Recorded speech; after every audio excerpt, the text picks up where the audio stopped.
दिवस पर महोबा में उस वक्त सियासी और धार्मिक हलचल तेज हो गई जब गौ रक्षार्थ धर्म युद्ध यात्रा लेकर पहुंचे ज्योतिष मठ के शंकराचार्य स्वामी अवधूतेश्वरानंद सरस्वती ने केंद्र और राज्य सरकारों पर खुलकर और तीखा हमला बोला। वीर अलाउद्दीन की ऐतिहासिक भूमि पर शंकराचार्य के शब्द सिर्फ धार्मिक उद्देश्य नहीं थे, बल्कि सत्ता के गलियारों तक गूंजने वाला सीधा संदेश थे।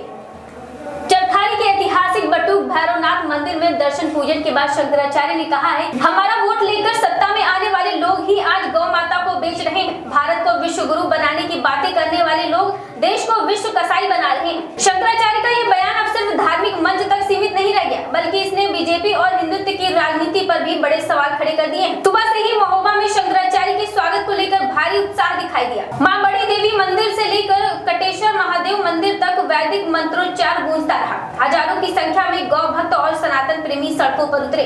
चरखारी पहुंचते ही पुष्प वर्षा से उनका भव्य स्वागत किया गया।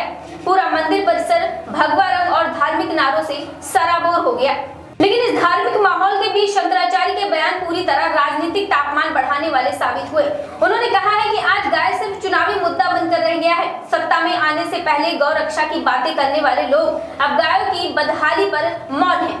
उन्होंने कहा है कि सरकारी कागजों पे गौशाला दिखा दे रही है, लेकिन सड़कों पर गाय भूखी मर रही है। जिन लोगों ने हिंदुत्व के नाम पर वोट मांगे, वही आज गाय को बाजार की वस्तु बना रहे हैं। शंकराचार्य यही नहीं रुके। उन्होंने सीधे तौर पर कहा है कि भारत की पहचान सनातन संस्कृति और गौ माता से है, लेकिन आज वही देश दुनिया में सबसे बड़े मांस निर्यातकों में गिना जा रहा है। आपको बता दें कि उन्होंने तर्क अंदाज में कहा है कि कथनी में गौ माता और करनी में गौ हत्या, यही आज की राजनीति का सबसे बड़ा पाखंड है।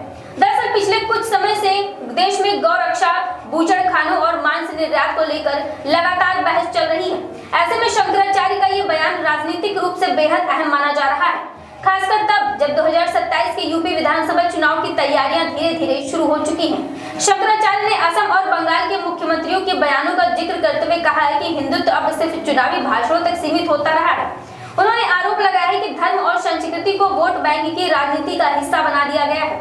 हालांकि उन्होंने साफ कहा है कि उनका राजनीति में आने का कोई इरादा नहीं है, लेकिन धर्माचार्य होने के नाते सत्ता को सच दिखाना उनका कर्तव्य है। उन्होंने कहा है कि जब राजा की दिशा बदल जाए तो शंकराचार्य का धर्म है कि उनका कान पकड़कर सही रास्ते पर लाए।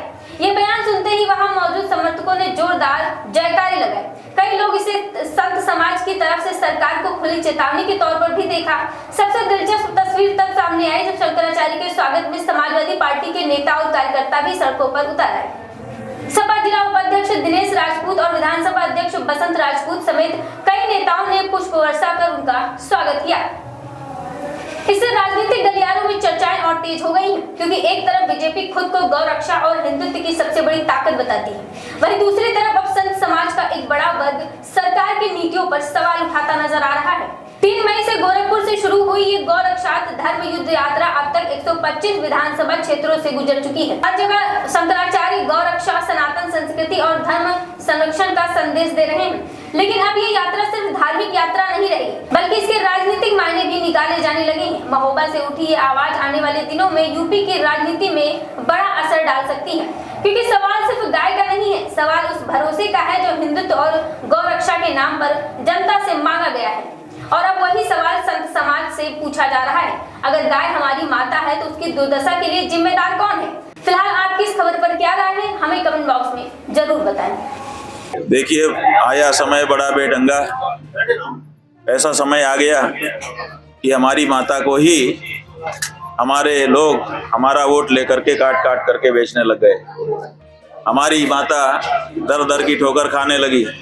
सरकार के जो नुमाइंदे हैं, जो हमारा वोट लेकर के सरकार में शामिल होते हैं, वो लोग एयर कंडीशन गाड़ियों में और एयर कंडीशन जगहों में रह रहे हैं, और हमारी माता वो सड़क पर घूम रही है। उनके खाने के लिए बड़ी बड़ी डिशें हैं और हमारी माता कचरा खा रही है। ये जो परिस्थिति है बहुत विषम है, इसीलिए हमको सड़क पर उतरना पड़ा। वही बात है ना, कहने में तो बहुत अच्छे ढंग से लच्छेदारी से कहते हैं ये लोग। कैसा कह रहे थे, ये गुलाबी रंग देख करके तुम्हारा कलेजा दुखता है कि नहीं? मेरा तो दुखता है। अब वो कलेजा कहाँ गया? ट्रांसप्लांट करा लिया क्या दूसरा? अब वो कलेजा नहीं रहा जो पहले गुलाबी रंग देख करके दुखता था।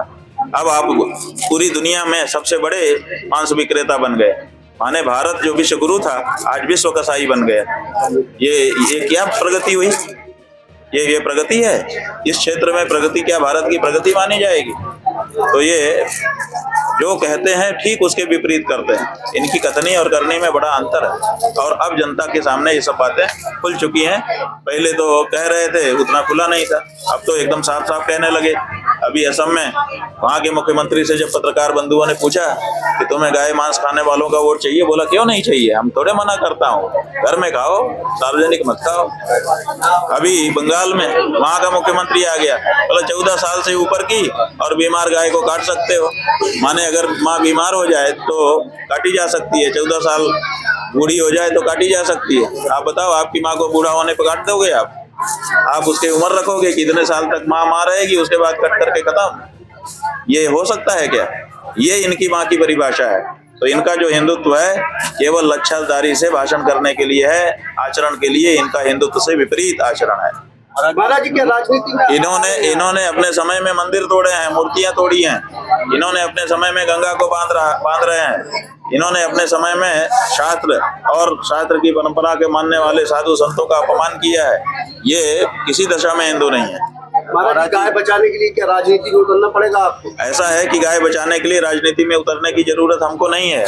हम तो अपनी कक्षा में ही रहेंगे, अपनी कक्षा से नीचे नहीं जाएंगे, लेकिन प्रेरणा दे सकते हैं। आप इतिहास उठा करके देखेंगे तो पूर्व के शंकराचार्यों ने भी अलग अलग राज्य स्थापित किए हैं, राजाओं को आशीर्वाद दिया है। विजयनगर साम्राज्य की स्थापना श्रृंगेरी के शंकराचार्य जी ने की थी, जो बहुत बड़ा राज्य बना था। तो जरूरत पड़ने पर जब राजा की दिशा दशा बदल जाए तो कान पकड़ करके उसको सही दिशा में लाना, ये हमारा काम है और इसीलिए हम इस काम के लिए निकले हुए हैं। हम इसको करेंगे।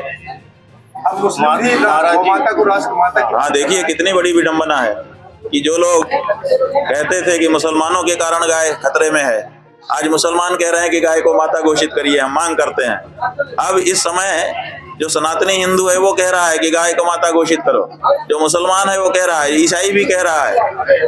इस समय केवल ये छद्म हिंदू, नकली हिंदू जो सत्ता पाने के लिए हिंदू अपने आप को कह रहे थे, इन्हीं की जबान लड़खड़ा रही है, गाय को मां नहीं कह पा रहे हैं। केवल यही है इस समय। बाकी हम पूछना चाहते हैं कि कहाँ गए संघी हिंदू, कहाँ गए भाजपाई हिंदू? उनको गाय को मां बोलने में संकोच किस बात का हो रहा है, बताएं वो। क्या लगता है 27 में ये बहुत प्यारे जाएंगे? ऐसा है कि 27 में हमने कह दिया है कि गौरक्षा के मुद्दे पर चुनाव होगा, जनता उसका समर्थन कर रही है। 125 से ज्यादा विधानसभा क्षेत्रों में होकर के तब हम आपसे बात कर रहे हैं। लाखों लोगों से बात कर चुके हैं अभी तक।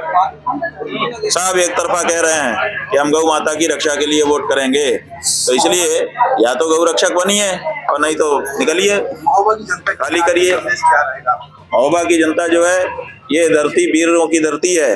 यहाँ से पराक्रमी लोग सदा से उत्पन्न हुए हैं।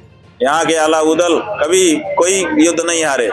ये विजयी पुरुषों की धरती है। इसलिए यहाँ से हमको प्रेरणा मिली है और हमने यहाँ के लोगों से कहा है और लोग भी एकदम तैयार हैं। अभी हमारे शंभु पेपरानंद ब्रह्मचारी जो आपकी ही विधानसभा, ये जो चरखारी है, इसी विधानसभा के जन्मे बालक हैं, उन्होंने अपने पैतृक भूमि में से 2 एकड़ भूमि गौ माता के गौधाम बनाने के लिए दी है।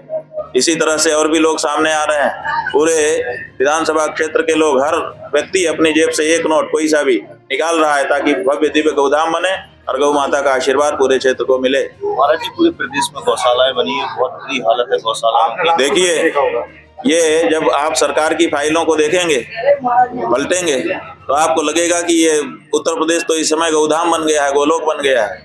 लेकिन जब धरती पे निकल करके आएंगे कि अब देखें जरा जो फाइल में है वही नीचे भी है कि नहीं, तो हालत बहुत खराब है। ऐसी गौशालाएं हैं जहाँ ना तो पानी है पीने को, ना तो चारा है।